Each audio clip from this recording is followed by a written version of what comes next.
বাংলাদেশের একটা সচ্ছল বিভাগ ছিল বরিশাল বিভাগ, কিন্তু এই বরিশাল বিভাগ আজকে বাংলাদেশের সবচেয়ে গরিব বিভাগে পরিণত হয়েছে।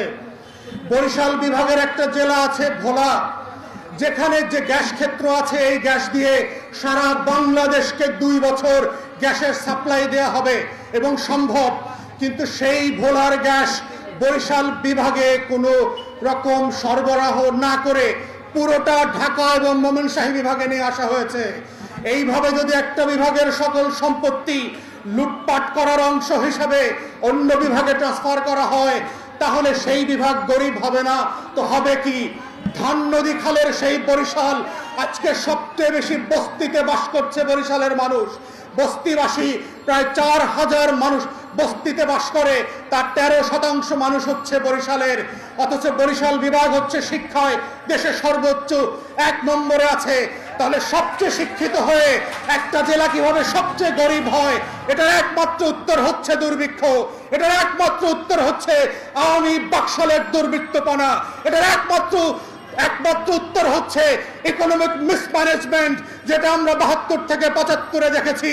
কোনো পরিকল্পনা ছাড়া রাষ্ট্রায়ত্ত করা হয়েছে, ব্যাংকগুলোকে রাষ্ট্রায়ত্ত করে ফেলা হয়েছে, প্রাইভেট মালিকদের কোম্পানিগুলোকে ওভারনাইট আওয়ামী লীগের নেতারা, যুবলীগের নেতারা গিয়ে দখল করে ফেলেছে। বাংলাদেশের গরিব মানুষের জন্য জাহাজ ভর্তি করে যারা সাহায্য পাঠিয়েছে সারা পৃথিবীতে, সেই জাহাজ চট্টগ্রাম বন্দরে নোঙ্গর করতে দেয় নাই। আওয়ামী লীগের লুটেরারা কলকাতায় নোঙ্গর করে সেই রিলিফের মাল বিক্রি করে দিয়েছে। এর নাম হচ্ছে আওয়ামী লীগ। বাংলাদেশে দুর্ভিক্ষের কারণ হচ্ছে আওয়ামী লীগ, এই দ্বিতীয় বাকশাল। যারা মনে করছে বাকশালের উন্নয়নের গল্প আপনারা শুনছেন, বাকশালের উন্নয়ন মানেই হচ্ছে দুর্ভিক্ষ, বাকশালের উন্নয়ন মানেই হচ্ছে ডাস্টবিনে কুকুর বিড়ালের সাথে মানুষের খাওয়ার চিত্র। বাকশালের উন্নয়ন মানে হচ্ছে 72 থেকে 75-এ দেখেছি মেয়েরা মাছ ধরার জাল দিয়ে লজ্জা নিবারণ করেছে, কাপড় খুঁজে পায় নাই। এখনো বাকশালের সময় দেখবেন বাংলাদেশের লক্ষ লক্ষ মানুষ একটা সচ্ছল বৃত্তের মতো 2টা কাপড় কিনে পড়তে পারছে না। এটা হচ্ছে বাকশালের উন্নয়ন। এই উন্নয়ন আগে যেমন দেখেছি এখনো দেখতে পাচ্ছি। এই বাকশালের উন্নয়ন মানে আমার আপনার টাকা সব বিদেশে লুটপাট হয়ে যাবে। আওয়ামী লীগের এমপি মন্ত্রী, ছাত্র দলের নেতা, ছাত্রলীগের নেতা কর্মীরা কোটি কোটি টাকার মালিক হবে, আর আমি আপনি ভিক্ষার ঝুলি নিয়ে 4 ঘন্টা দাঁড়ায় থাকবো 1 বক্স খাবারের জন্য। এর নাম হচ্ছে আওয়ামী লীগ, এর নাম হচ্ছে আওয়ামী লীগের বাটপারি আর লুটতরাজ।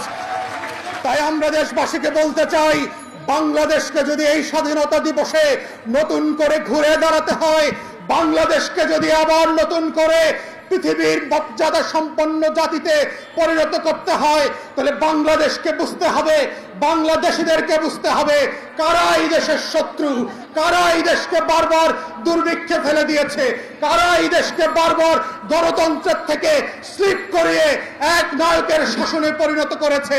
সেই আওয়ামী লীগ হচ্ছে আমাদের 1 নম্বর শত্রু। অথবা 1 নম্বর শত্রুকে ক্ষমতায় রেখে আমরা স্বাধীনভাবে জীবনযাপন করতে পারবো না। যেভাবে আজকের সীমান্তে আমার কোন জেলার ভাই বোনরা নিরাপদে নাই, সীমান্তে বাংলাদেশের ছাগল পর্যন্ত নিরাপদে নাই। ঘাস খেতে খেতে যখন ভারতে চলে যায়, বিডিআর বিএসএফ এর মিটিং করে সেই ছাগল ফিরায় আনতে হয়। ছাগলের কপাল ভালো, ছাগল জীবিত ফেরত পাওয়া গেছে। বনি আদমের কপাল ভালো না, আজকেও বিএসএফ এর গুলিতে 2 জন বাংলাদেশি হত্যা করা হয়েছে। এটাই হচ্ছে আপনার স্বাধীনতা দিবসের পুরস্কার আওয়ামী লীগের পক্ষ থেকে। এরা আমার শত্রু, আপনার শত্রু। এই জাতীয় শত্রুকে বিতাড়িত করতে হবে গণ আন্দোলনের মধ্য দিয়ে। এটার মধ্য দিয়ে আমরা আবার নতুন বাংলাদেশ গড়ব, যেই বাংলাদেশের জন্য আমাদের মুক্তিযোদ্ধারা লড়াই করেছেন, সংগ্রাম করেছেন, জীবন দিয়েছেন, রক্ত দিয়েছেন। এটাই আজকের দিনের স্বাধীনতা দিবসের 53তম বার্ষিকীতে এবি পার্টির পক্ষ থেকে আমাদের ওয়াদা আপনাদের কাছে এবং জাতির কাছে।